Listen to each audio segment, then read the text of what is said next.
बिस्मिल्लाहिर्रहमानिर्रहीम, अस्सलाम वालेकुम। दिस इज़ एडवोकेट राउरूस राजपूत और आज हम आपके लिए लेकर आए हैं एक ऐसा फैमिली लॉ जिसके बारे में बहुत ही कम लोग जानते हैं। आज हम बात करने वाले हैं क्रिश्चियन मैरिज एक्ट 1872 और साथ ही हम बात करेंगे क्रिश्चियन डिवोर्स एक्ट 1869 पर।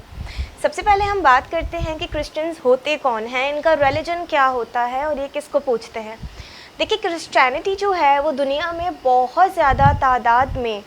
ये लोग यहाँ पर रहते हैं और पाकिस्तान में जो क्रिश्चियंस हैं उनकी भी तादाद काफ़ी ज़्यादा है। अगर देखा जाए पंजाब के लिहाज से तो और सिंध को अगर हम कंपेयर करते हैं तो पंजाब में जो क्रिश्चियन जो लोग हैं वो ज़्यादा रहते हैं बनस्बत सिंध के। क्रिश्चियन बेसिकली जिन्हें मानते हैं वो ईसा अलैहिस्सलाम को मानते हैं। थोड़ा सा डिफरेंस ये है कि कहते तो वो भी अलमाइटी अल्लाह हैं, अलमाइटी गॉड हैं, लेकिन क्रिश्चियंस जो हैं वो ये कहते हैं नाउज़ुबिल्लाह कि हज़रत ईसा अलैहिस्सलाम जो हैं वो खुदा के बेटे हैं। और यहाँ पे आकर जो है मुसलमान और क्रिश्चियनिटी में डिफरेंस आ जाता है। ईसा अलैहिस्सलाम जो अल्लाह पाक के पैगंबर थे और उतरे और उन्होंने अपने कौम को बताया कि उन्हें अल्लाह पाक की इबादत करनी है, लेकिन कुछ चीज़ें ऐसी हुई कि लोगों ने उन्हें ही खुदा मानना शुरू कर दिया और इसीलिए जो है थोड़ा सा डिफरेंस आता है। क्रिश्चियन लोग जो शादी करते हैं वो शादी कैसे होती है, क्या उनमें इद्दत पीरियड होता है या नहीं, या उनमें जो डॉवरी आर्टिकल्स हैं वो दिए जाते हैं या नहीं। लोगों को काफ़ी परेशानी होती है जब वो बीइंग अ लॉयर जब आप बात कर रहे हो और आपके पास कोई क्रिश्चियन क्लाइंट आ जाए तो अगर आपको मालूम ही नहीं होगा कि किस एक्ट के तहत आपने जो है ये सूट फाइल करना है तो वहाँ पर लॉयर्स को बहुत ज़्यादा प्रॉब्लम होती है। हमारा मकसद भी ये है कि आप जानें और आपको ये पता हो कि कौन सा एक्ट है और कहाँ पर अप्लाई होगा। क्रिश्चियन मैरिज एक्ट 1872 के बारे में अगर हम बात करें तो ये पूरे पाकिस्तान में एक्सटेंड है, यानी कि पूरे पाकिस्तान में क्रिश्चियन मैरिज एक्ट 1872 जो है वो इम्प्लीमेंट किया जाता है रिगार्डिंग मैरिज के हवाले से मैं आपको बताऊं कि क्रिश्चियंस में जो शादी होती है वो किस तरह से होती है। देखिए, क्रिश्चियंस में शादी के लिए जो सबसे ज़्यादा ज़रूरी है फॉर द वैलिड मैरिज कि वहाँ पे दोनों पार्टीज़ का क्रिश्चियन होना ज़रूरी है। दोनों पार्टीज़ क्रिश्चियन होंगी। नंबर टू क्रेडिबल विटनेसेस के सामने ये जो शादी होगी वो होगी। साथ में होंगे प्रीस्ट कहते हैं जो कि वहाँ पे शादी करवाते हैं लाइक अ फादर, जैसे कि मिनिस्टर भी होते हैं इनके रिलीजन्स के। वहाँ पे जो प्रीस्ट होते हैं, जो फादर होते हैं, वो शादी क्रिश्चियंस की जो है वो करवाते हैं। तो वहाँ पर उनका मौजूद होना बहुत ज़्यादा ज़रूरी है। साथ साथ 2 क्रेडिबल विटनेसेस का होना बहुत ज़्यादा ज़रूरी है। इसके अलावा शादी वैलिड शादी के लिए ज़रूरी है कि क्रिश्चियन वाइफ का कोई हस्बैंड ना हो, यानी कि उस टाइम वो शादी में यानी उस मैरिज कॉन्ट्रैक्ट में इंटैक्ट ना हो। इसी तरह से जो हस्बैंड है उसकी कोई लिविंग वाइफ ना हो eight the time of marriage. अगर दोनों में से किसी एक का भी वाइफ का हस्बैंड है ऑलरेडी और वो दूसरी शादी करती है तो ये बैगामी में आ जाता है और ये शादी जो है वो वॉइड हो जाती है, नल हो जाती है और इसे जो है वो माना नहीं जाता। इसी तरीके से अगर हस्बैंड जो है वाइफ के रहते हुए एक स्पाउस है और वो फिर दूसरी शादी करता है तो यहाँ पे क्या होता है, ये शादी जो है वो नल एंड वॉइड हो जाती है। वैलिड शादी के लिए जो हमारे पास पॉइंट है वो ये है कि फ्री वॉलंटरी कंसर्न होना चाहिए। एक होता है आपका कंसर्न, एक होता है आपका फ्री कंसर्न। आपका कंसर्न तो है, पर क्या ये कंसर्न आपका बाय फोर्स लिया गया है? क्या किसी ने आपको मजबूर किया है ये शादी करने के लिए? अगर इस तरह आपको फोर्स किया जाएगा तो भी ये शादी जो है वो नल एंड वॉइड हो जाएगी। यानी वैलिड शादी के लिए जो ज़रूरी है वो है फ्री कंसर्न दोनों पार्टीज़ की तरफ से, यानी जो क्रिश्चियन मेल है और जो क्रिश्चियन फीमेल है दोनों का फ्री कंसर्न ज़रूरी है। यानी उनको अपनी शादी जो वो कर रहे हैं उनकी अपनी रजामंदी हो उस शादी के लिए। नेक्स्ट है कि जो शादी जो करवाते हैं यानी जो प्रीस्ट हैं, जो चर्च के जो फादर हैं, जो जिन्होंने शादी सोलमनाइज करवानी है, जैसे हमारे यहाँ मौलवी साहब निकाह करवाते हैं, इसी तरीके से प्रीस्ट जो हैं वहाँ के वो जो शादी करवा रहे हैं वो लाइसेंस्ड होने चाहिए, ऑथोराइज्ड होने चाहिए एक शादी करवाने के लिए। लाइक जैसे हमारे यहाँ अगर देखा जाए तो हाफिज़ कुरान है, उसके बाद उनकी अपनी स्टडी है और फिर वो जाके जो है वो मौलाना बनते हैं और वो ऑथोराइज्ड होते हैं निकाह करवाने के लिए। हर कोई निकाह नहीं करवा सकता। इसी तरह से यहाँ पर जो प्रीस्ट हैं वो ऑथोराइज्ड होने चाहिए, लाइसेंस्ड होने चाहिए, यानी उनके पास ये अथॉरिटी हो कि वो जो मेल और फीमेल की शादी करवा रहे हैं क्रिश्चियन की, उन्हें अपने रिलीजन के बारे में पता होना चाहिए, उनके पास एक लाइसेंस, उनके पास एक अथॉरिटी होनी चाहिए जो कि रिलीजन के जो मिनिस्टर होते हैं वो जारी करते हैं, गवर्नमेंट की तरफ से ये इशू किया जाता है। इसके अलावा अगर हम बात करें कि यहाँ पे अगर माइनर हैं तो माइनर्स के लिए ये चीज़ है कि पेरेंट्स से या उनके गार्डियन से जो है वो परमिशन लेना ज़रूरी है बिफोर द मैरिज। यहाँ पर एक चीज़ बड़ी ख़ास है जो कि दूसरी एक्ट्स में नहीं देखी गई है। क्रिश्चियन मैरिज एक्ट में ये देखा गया है उनके अकॉर्डिंग टू देयर रिलीजन कि यहाँ पे शादी करवाने का जो है वो एक टाइम पीरियड डिस्क्राइब किया गया है, यानी कि सुबह के 6 बजे और शाम के 7 बजे, ये 2 टाइम्स हैं जब क्रिश्चियंस शादी कर सकते हैं। और जो प्लेस ऑफ मैरिज है जहाँ पर शादी होगी वहाँ पर जो चर्च है सिर्फ वहीं पर शादी हो सकती है, यानी कि टाइम का ख्याल रखना है। जो क्रिश्चियन मेल और फीमेल हैं जो आपस में इंटैक्ट हो रहे हैं मैरिज कॉन्ट्रैक्ट में, उनको शादी करने के लिए जो टाइम पीरियड है अकॉर्डिंग टू दिस एक्ट कि वो 6 बजे का है, सुबह 6 बजे का या शाम को 7 बजे ही वो शादी कर सकते हैं। और जो प्लेस होगी शादी की वो चर्च होगी। इसके अलावा शादी से पहले, सबसे पहले शादी से पहले क्या होता है कि एक नोटिस देना होता है जिसे पब्लिकेशन के तौर पर भी यूज़ किया जाता है, यानी कि जिस पार्टी ने शादी करनी है वो ओथ लेगी, डिक्लेयर करेगी खुद को अपने नेम के साथ, फादर नेम के साथ, और बाकायदा डिक्लेयर करेगी मैं अपने फ्री कंसर्न से इस बंदी से या इस बंदे से शादी कर रही हूँ या कर रहा हूँ, और ये ओथ दिया जाएगा, नोटिस दिया जाएगा कि हम ये शादी कर रहे हैं। तो उस नोटिस में क्या होता है कि नोटिस जो है वो चर्च के एक ऐसे प्लेस पर लगा दिया जाता है जहाँ पे आते जाते पब्लिक की नज़र पड़े, यानी कि it's kind of a publication, कि एक तरीके से उस शादी की पब्लिकेशन की जाती है कि ये दोनों हजरात जो हैं, जो दोनों मेल और फीमेल हैं, क्योंकि हजरात मर्दों में शुमार होते हैं, तो ये दोनों जो लोग हैं वो शादी कर रहे हैं। और उसकी जो पब्लिकेशन है वो चर्च के एक ऐसे गेट पर लगा दी जाती है जहाँ से लोगों का आना जाना चलता रहे। शादी से पहले जो है एक सर्टिफिकेट जो है वो शादी का इशू किया जाता है मिनिस्टर ऑफ रिलीजन की तरफ से। चर्च के जो होते हैं उसमें मिनिस्टर्स भी होते हैं, रिलीजन के मिनिस्टर्स होते हैं, यानी कि वो रिलीजन में उनका जो है वो ज़्यादा जानते हैं। जैसे हमारे यहाँ मौलाना होते हैं, उनसे भी बड़े होते हैं, इसी तरीके से वहाँ पे मिनिस्टर्स होते हैं। हमारे यहाँ मुफ्ती होते हैं उनसे बड़े, तो इसी तरीके से उनके यहाँ मिनिस्टर्स होते हैं अपने रिलीजन के। मिनिस्टर ऑफ रिलीजन जो हैं वो सर्टिफिकेट जो है मैरिज का वो उनसे लेना बहुत ज़्यादा ज़रूरी होता है, उसके बगैर शादी नहीं होती। और वो इशू किया जाता है तकरीबन शादी से 4 दिन पहले, उससे पहले भी इशू नहीं किया जाएगा। अगर शादी में 4 दिन रह जाएंगे तो ही वो सर्टिफिकेट इशू किया जाएगा, और eight the time of marriage that certificate is mandatory. शादी के लिए ज़रूरी है कि पार्टीज़ जो हैं वो आपस में रिलेटेड ना हो, प्रोहिबिटरी डिग्री में फॉल ना करती हों। प्रोहिबिटेड डिग्रीज़ के स्केड्यूल में अगर आप देखें, स्केड्यूल 3 में हमें पता लगता है कि जो प्रोहिबिटेड डिग्रीज़ हैं वो रिलेशनशिप्स की आती हैं कि लाइक कि आप स्टेप मदर की डॉटर, अपने ब्रदर की डॉटर, अपनी डॉटर की डॉटर, अपने सिस्टर की डॉटर, स्टेप सन की डॉटर, इस तरीके से जो रिलेशंस हैं उनसे शादी नहीं कर सकते। ये प्रोहिबिटेड डिग्री में फॉल करते हैं, चाहे वो लड़की हो या लड़का। अगर उन दोनों में से कोई भी प्रोहिबिटेड डिग्री में फॉल करता है तो ये शादी वैलिड नहीं होगी। जब नोटिस इशू किया जाता है और चर्च में बाकायदा बताया जाता है कि हमने ये शादी करनी है, तो वहाँ पर एक जो सर्टिफिकेट तो एक हो गया जो 4 दिन पहले इशू हो रहा है मिनिस्टर ऑफ रिलीजन की तरफ से। जो एक नोटिस दिया था, वो नोटिस जो है जब आप देते हैं वो नोटिस ये होता है कि मैं शादी कर रहा हूँ, एक ओथ होता है उसमें, और नोटिस होता है कि मैं अपनी फ्री कंसर्न से शादी कर रहा हूँ इस लड़की से, या मैं अपनी फ्री कंसर्न से शादी कर रही हूँ इस लड़की से। वो 2 मंथ्स का एक टाइम पीरियड उसमें डिस्क्राइब है कि उस नोटिस को देने के 2 महीने के अंदर अंदर शादी करनी है मेल क्रिश्चियन और मेल फीमेल ने। अगर वो 2 महीने का टाइम पीरियड गुजर जाता है तो ये जो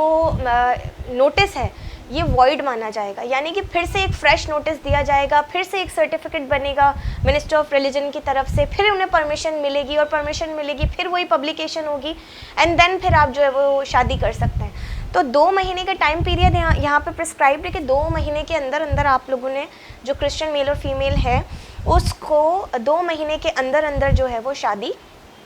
लाजमी करनी है, अदरवाइज़ वो नोटिस जो है वो वॉइड हो जाएगा। मैरिज रजिस्ट्रार को जो है नोटिस वो राइटिंग में जाता है और जो उनके डिस्ट्रिक्ट के होते हैं, जो मैरिज रजिस्ट्रार हैं, जो अपॉइंट होते हैं, जो जहाँ का जो डिस्ट्रिक्ट है, जो जुरिस्डिक्शन बनती है, वहाँ भी उस रजिस्ट्रार को भी वो नोटिस जो है वो फॉरवर्ड किया जाता है। इसके अलावा यहाँ पे ये कि शादी से पहले जैसे कि मैंने आपको बताया कि एक सर्टिफिकेट इशू होता है मिनिस्ट्री ऑफ रिलीजन की तरफ से, वो भी वैलिड शादी के लिए बहुत ज़्यादा ज़रूरी है, अदरवाइज़ जो शादी है वो वैलिड नहीं मानी जाएगी। इसके अलावा अगर हम बात करें रजिस्ट्रेशन की कि शादी तो आपकी हो गई, other than the priest 2 witness भी आपके पास हो गए, आपकी प्रोहिबिटेड डिग्री में भी आप फॉल नहीं करते, तमाम एसेंशियल पॉइंट्स को आप जो है वो मैंडेटरी आप मद्देनज़र रखते हैं। तो शादी के बाद जो रजिस्ट्रेशन होती है उसका प्रोसेस भी यहाँ पर बताया गया है कि रजिस्ट्रेशन के लिए जो ज़रूरी है कि सर्टिफिकेट एक बुक होता है जिसे हम सर्टिफिकेट रजिस्टर भी कह सकते हैं। रजिस्ट्रार को वो शादी रजिस्टर्ड करनी है उस रजिस्टर्ड बुक में, उस मैरिज बुक में या मैरिज रजिस्टर्ड में उस शादी को रजिस्टर्ड करवाना है। और उसके लिए ज़रूरी है कि प्रीस्ट, एक तो मेल और फीमेल जिन्होंने आपस में शादी की है उनके सिग्नेचर होना बहुत ज़्यादा ज़रूरी है, प्रीस्ट के सिग्नेचर होना बहुत ज़्यादा ज़रूरी है, साथ साथ 2 क्रेडिबल विटनेस वहाँ पर भी होंगे जो मैरिज जो है जिन्होंने सोलमेनाइज करवाते वक्त वो विटनेस थे, वहाँ पर जो मैरिज जब रजिस्टर्ड होगी तो वहाँ पे भी उन विटनेस के जो हैं वो सिग्नेचर लिए जाएंगे कि इनके सामने ही जो शादी है वो करार पाई थी और यही वो विटनेस है, और वो एंट्री होगी और एंट्री करके रजिस्ट्रार जो है उसको अपने पास रख लेगा। इसके अलावा पार्टीज़ जो हैं मैरिज की जो ओथ लेती हैं, डेफिनेटली वो ओथ ऐसे लेती हैं in the name of Almighty God या जीसस, और मैरिज से पहले जो है वो उसी टाइम पे 2 विटनेस भी होते हैं eight the time of taking oath. अच्छा, जहाँ पे ये ओथ लिया जाता है, जहाँ पे डेक्लेरेशन होती है, वो एक सर्टिफिकेट जारी करते हैं और वो सर्टिफिकेट जो वो ऑफिसर होता है वो जो सर्टिफिकेट जो जारी करते हैं उस सर्टिफिकेट को बेसिकली सर्टिफिकेट ऑफ मैरिज या मैरिज सर्टिफिकेट कहा जाता है। मैरिज रजिस्ट्रार की अगर हम बात करें कि जब शादी रजिस्टर्ड होती है तो वो कौन होना चाहिए, यानी मैरिज रजिस्ट्रार कौन होना चाहिए। मैरिज रजिस्ट्रार जो है वो क्रिश्चियन होगा। जिस डिस्ट्रिक्ट में एक से ज़्यादा रजिस्ट्रार है तो अगर उसकी एब्सेंस एक रजिस्ट्रार की हो जाती है तो दूसरा वहाँ पर वो जो वैकेंट पोस्ट है वो लेगा। लेकिन अगर जहाँ पर सिर्फ एक डिस्ट्रिक्ट में एक ही रजिस्ट्रार मौजूद है तो वहाँ पर जो है जो उस डिस्ट्रिक्ट के जो मैजिस्ट्रेट हैं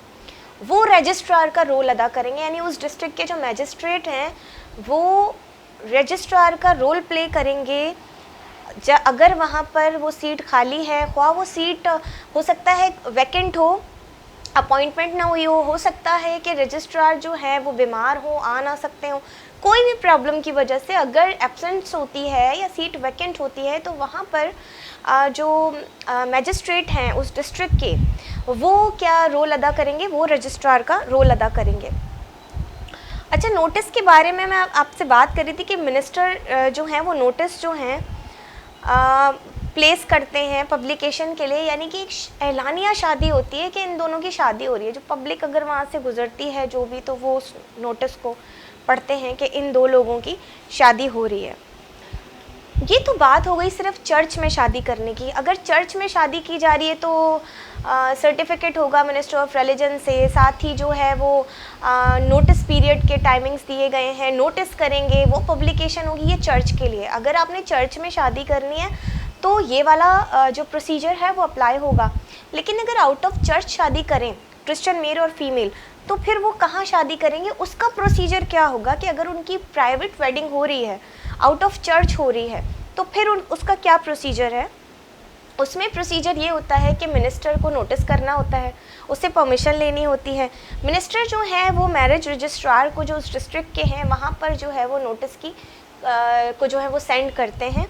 और उसके बाद बिफोर द मैरिज वो एक सर्टिफिकेट इशू करते हैं और परमिशन देते हैं कि ये जो मेल और फीमेल हैं ये आउट ऑफ चर्च एक प्राइवेट वेडिंग में शादी कर रहे हैं और इनको ये परमिशन है कि ये शादी कर सकते हैं। सेम प्रोसीजर क्या कि जब यहाँ पे परमिशन मिल जाती है तो उस परमिशन के 4 डेज़ में, जब शादी होने वाली है, 4 दिन से शादी से 4 दिन पहले जो है वो सर्टिफिकेट इशू होता है।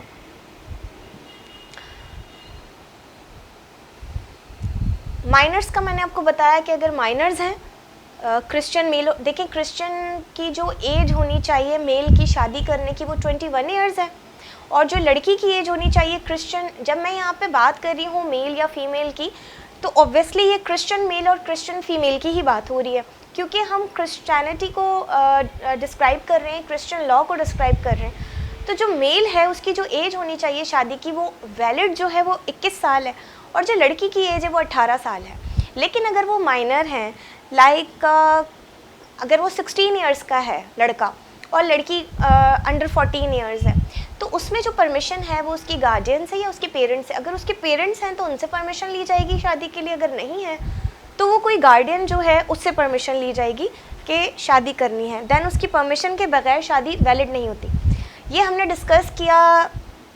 कि शादी के लिए कौन से वैलिड पॉइंट्स हैं क्रिश्चियन लॉ में, क्रिश्चियन एक्ट में, कि कब क्रिश्चियंस जो हैं वो शादी कर सकते हैं, क्या क्या पॉइंट्स होने चाहिए। रजिस्ट्रेशन की अब हम अगर बात करें तो रजिस्ट्रेशन के लिए देखिए मैरिज का मैंने आपको प्रोसेस बताया कि किस तरह से रजिस्टर्ड होती है। साथ ही मैंने आपको बताया कि सिग्नेचर होते हैं, रजिस्ट्रेशन प्रोसेस उनका ये कि उसमें सिग्नेचर होते हैं दोनों पार्टीज़ के, एंट्रीज़ होती हैं, 2 विटनेसेस की भी एंट्रीज़ होती हैं कि at the time of marriage they were present, और उन्होंने जो है अपने शादी होते हुए देखिए, at the time of marriage they were present there. अब हम बात करते हैं कि अगर शादी रजिस्ट्रार के सामने भी कर सकते हैं, मैरिज रजिस्ट्रार के सामने भी शादी हो सकती है। तो अगर मैरिज रजिस्ट्रार के सामने शादी होती है तो उसमें जो है वेडिंग अगर प्राइवेट है तो वहाँ भी जो है वो मैरिज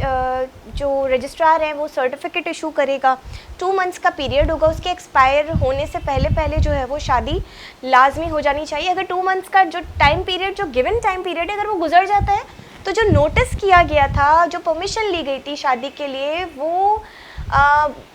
ख़त्म हो जाएगी, ठीक है, वो नोटिस वॉइड हो जाएगा, फिर एक फ्रेश नोटिस करना पड़ेगा, फिर परमिशन लेनी पड़ेगी, फिर वो सारा प्रोसीजर होगा। तो 2 मंथ्स के अंदर अंदर शादी करनी। अब हम बात करते हैं पाकिस्तान में रहने वाले क्रिश्चियंस की। ये जितनी चीज़ें हैं ये सारी डेफिनेटली सारे क्रिश्चियंस पे अप्लाई होंगी जो कहीं भी दुनिया में कहीं भी रहते हैं। स्पेशली इस एक्ट में बताया गया है कि जो शादी कर रहे हैं पाकिस्तान में, जो क्रिश्चियंस रहते हैं, अगर वो शादी करते हैं तो उनकी शादी का प्रोसीजर, डेफिनेटली शादी का तो वैलिड पॉइंट्स तो यही हैं, लेकिन उनकी एज क्या होगी। देखिए पाकिस्तान में जो क्रिश्चियंस शादी करते हैं उनकी एज जो बताई गई अकॉर्डिंग टू द एक्ट, तो जो क्रिश्चियन शादी कर रहे हैं उनकी 21 साल मेल होनी चाहिए। लेकिन अगर माइनर्स का जिक्र, देखिए माइनर्स का जिक्र भी यहाँ पे किया गया है, तो यहाँ पर जो एज बताई गई है, जो मर्द की एज होनी चाहिए, जो लड़के की एज होनी चाहिए, वो तकरीबन 16 साल होनी चाहिए, और जो लड़की है वो तकरीबन 14 ईयर्स की होनी चाहिए, तभी उनकी शादी हो सकती है। साथ में जो है उनके हस्बैंड या वाइफ दोनों में से, अगर वाइफ का हस्बैंड है तो भी शादी नहीं होगी, या तो उनकी डिवोर्स हो गई हो या वो विडो हो तो ही शादी होगी। अगर उसका हस्बैंड है वाइफ का तो वाइफ शादी नहीं कर सकती अगर वो इंटैक्ट है मैरिज में, उस कॉन्ट्रैक्ट में। इसी तरीके से हस्बैंड जो है वो शादी नहीं कर सकता अगर उसकी ऑलरेडी वाइफ है और वो उसके साथ रह रही है, तब तक जब तक वो उसे डिवोर्स ना दे दे या उसकी वाइफ की डेथ ना हो गई हो।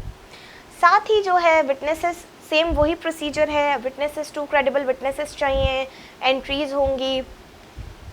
यहाँ पर इस एक्ट में एक चीज़ बताई गई है जो कि पनिशमेंट के हवाले से है। जैसे कि मैंने आपको बताया, एक डिक्लेरेशन होती है, ओथ होती है, और जो है वो आप खुद को डिक्लेयर करते हैं कि आप परमिशन भी लेते हैं प्रीस्ट से, मिनिस्टर ऑफ रिलीजन से, सर्टिफिकेट इशू करवाते हैं, आप नोटिस भेजते हैं मैरिज रजिस्ट्रार को, जो मिनिस्टर ऑफ रिलीजन है वो भेजते हैं नोटिस। अगर ओथ में, डिक्लेरेशन में, स्टेटमेंट में या सर्टिफिकेट के सिग्नेचर्स में कहीं पे भी फाउल होता है,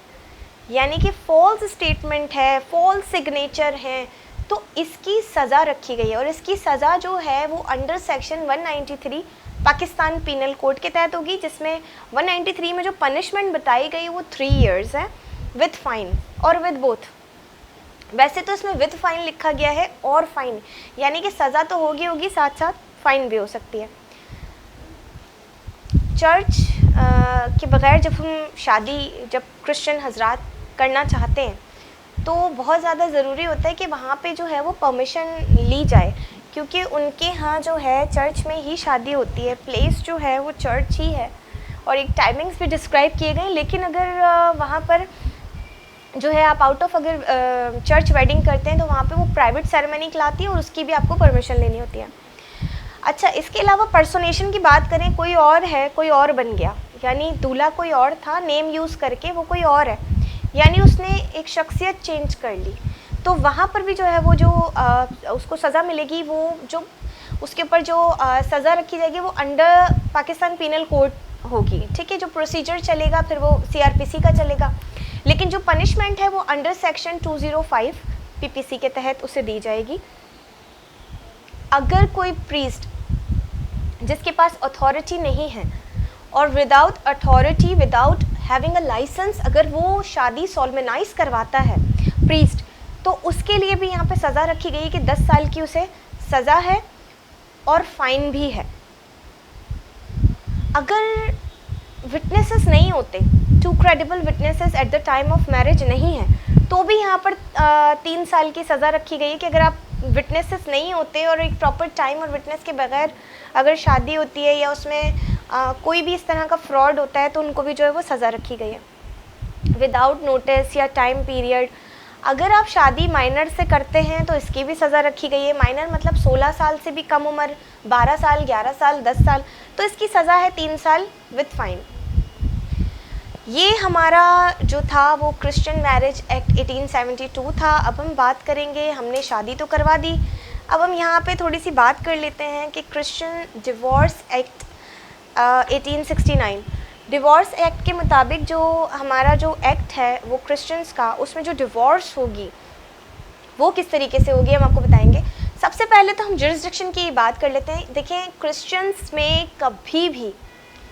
खुद से तलाक नहीं दी जा सकती, यानी कि क्रिश्चियन मेल या फीमेल खुद से एक दूसरे को डिवोर्स नहीं दे सकते। फॉर द डिवोर्स इन्होंने अपनी शादी को बहुत मजबूती से इंटैक्ट किया हुआ है, लेकिन डिवोर्स लेने में बहुत सारी परेशानियों का सामना करना पड़ता है, क्योंकि वो खुद से एक दूसरे को डिवोर्स नहीं दे सकते, उनके पास ये इख्तियार ही नहीं है, ये राइट ही नहीं है। इसके लिए जो जुरिस्डिक्शन लगती है वो फैमिली कोर्ट नहीं बल्कि सिविल, ओरिजिनल सिविल जुरिस्डिक्शन लगती है, यानी कि सिविल कोर्ट में पिटिशन फाइल होती है और तभी उसको कहते हैं डिवोर्स पिटिशन। और जब सिविल कोर्ट में डिवोर्स पिटिशन फाइल होती है, किस तरीके से होती है ये हम जानेंगे। देखें, जो मर्द है, जो क्रिश्चियन हस्बैंड है, उसके पास सिर्फ एक ही ग्राउंड है अपनी वाइफ से डिवोर्स लेने का, वो पिटिशन फाइल करेगा और सिविल कोर्ट में जब पिटिशन फाइल हो जाएगी, ये जो प्रोसीजर है ये फैमिली कोर्ट का नहीं लगेगा, इस पर जो प्रोसीजर अप्लाई होगा वो प्रोसीजर अप्लाई होगा सिविल प्रोसीजर कोड जो हमारे पास हमारा मौजूद है उसका प्रोसीजर अप्लाई होगा। ये एक सिविल पिटिशन है,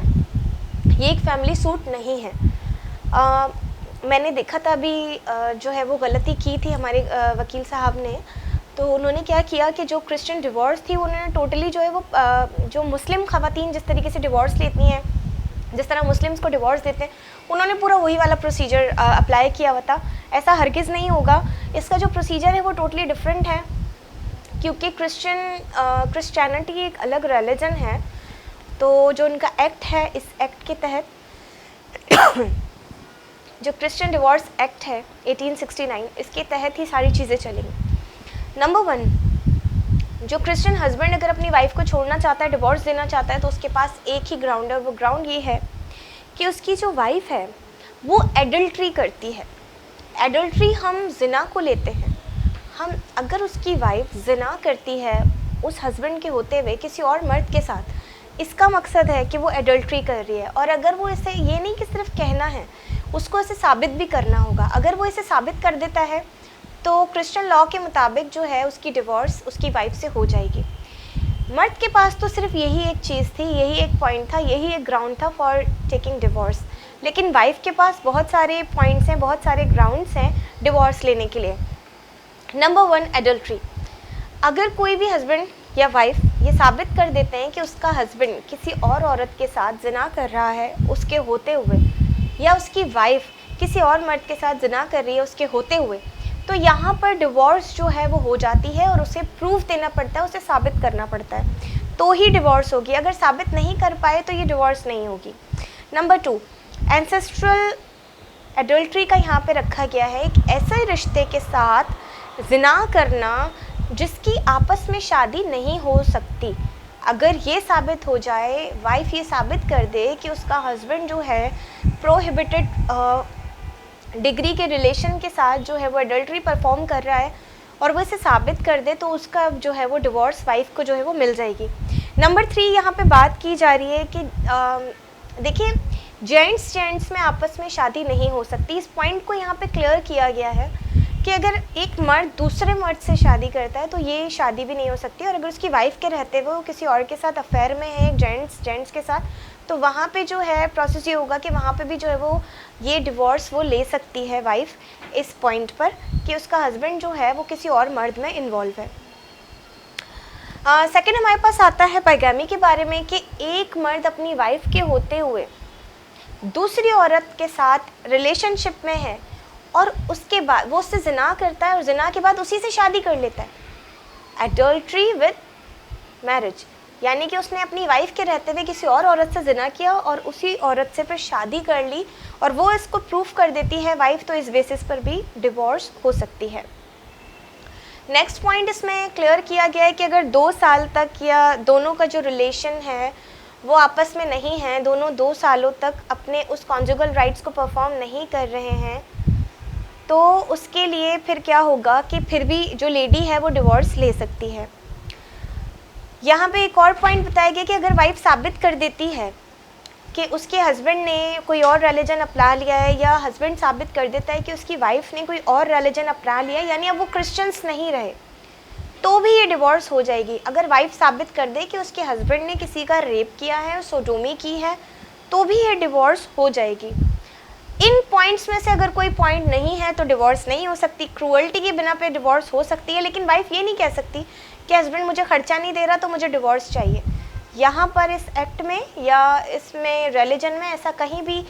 जिक्र नहीं है इस एक्ट में कि वाइफ जो है डिवोर्स के लिए जो पॉइंट्स बताए गए हैं 8 पॉइंट्स वो ही पॉइंट्स होंगे। उन पॉइंट से 9 पॉइंट से हटकर 8-9 पॉइंट्स जो हैं आपके, उन पॉइंट से हटकर डिवोर्स नहीं हो सकती। क्रिश्चियनिटी में इन्होंने अपने रिलीजन में अपनी शादी को बहुत ही मजबूत रखा है, लेकिन डिवोर्स को बहुत ही जब तक संगीन जुर्म ना हो, यानी कि एडल्ट्री का प्रोसेस जब तक नहीं हो रहा, जब तक एडल्ट्री परफॉर्म नहीं हो रही, तो डिवोर्स नहीं दी जा सकती। यहाँ पे एक और ख़ास बात है कि अगर रेस्पोंडेंट जो है वो जो पिटिशनर है वो लेडी है, रेस्पोंडेंट नंबर 1 यानी कि उसका हस्बैंड हुआ, यहाँ पर कोर्ट ने इस एक्ट में, यहाँ पे कानून ने उनको लीनियंसी दी है कि जिसके साथ रेप हुआ या जिसके साथ जिना किया या जिसके साथ सोडोमी हुई उसको भी पार्टी बना सकते हैं। जी हाँ, अगर वाइफ चाहे अपने आप को साबित करने के लिए कि उसके हस्बैंड ने इस औरत के साथ जिना किया उसके शादी में इंटैक्ट होते हुए, तो वो उस लेडी को भी पार्टी बना सकती है और वो पार्टी बनेगी रेस्पोंडेंट नंबर 2 के हवाले से। लेकिन जहाँ पर पार्टी नहीं बनाया जा सकता, वो जो जगहें हमें बताई गई हैं उसमें ये कहा गया है कि अगर तो उसकी एडल्ट्री परफॉर्म हुई है प्रोस्टिट्यूट के साथ तो आप पार्टी नहीं बना सकते, यानी कि फिर पार्टी नहीं बनाया जाएगा उस लेडी को जहाँ पे जो हस्बैंड ने जो है एडल्ट्री परफॉर्म की है। अगर वो प्रोस्टिट्यूट है तो पार्टी नहीं बनेगी। इसके अलावा अगर लेडी ये कहती है कि मैंने अपने शौहर को जिना करते हुए देखा है लेकिन वो कौन थी मुझे मालूम नहीं था, मैं आई